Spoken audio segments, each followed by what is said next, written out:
তাহলে আপনারা বলেন তো, এই যে এখানে প্রথম গুণ বলা হলো, রহমানের বান্দারা অহংকারী নয়, তারা বিনয়ী হয়। আমরা অহংকারী হব না বিনয়ী হব? যদি বলে অহংকারী না বিনয়ী?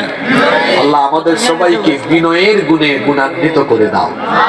নাম্বার 2, 2 নাম্বার, রহমানের বান্দারা হয় সহনশীল। তারা মন্দের জবাব মন্দ দিয়ে দেয় না, তারা মন্দের জবাব ভালো দিয়ে দেয়। সুবহানাল্লাহ কইতা না আপনারা? বুঝলেন এটা কি জাত পালা গুণ? আপনার একে গাইল দিছে, আপনি কইবা রাস তোর অত বড় সাহস, তুই কিছু দেখান গাইল, আমি তুমি দোকান গাইল। ঠিক আছে কথা?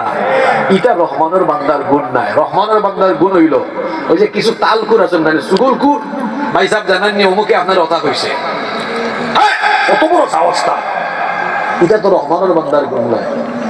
এই একজনে কইছেন ভাই সাহেব আপনার কথা কইছে, আপনি কইবা ঠিক আছে, তান্ডে কইবা আমি তান্ডে সার দাওয়াত দিছি। সুবহানাল্লাহ।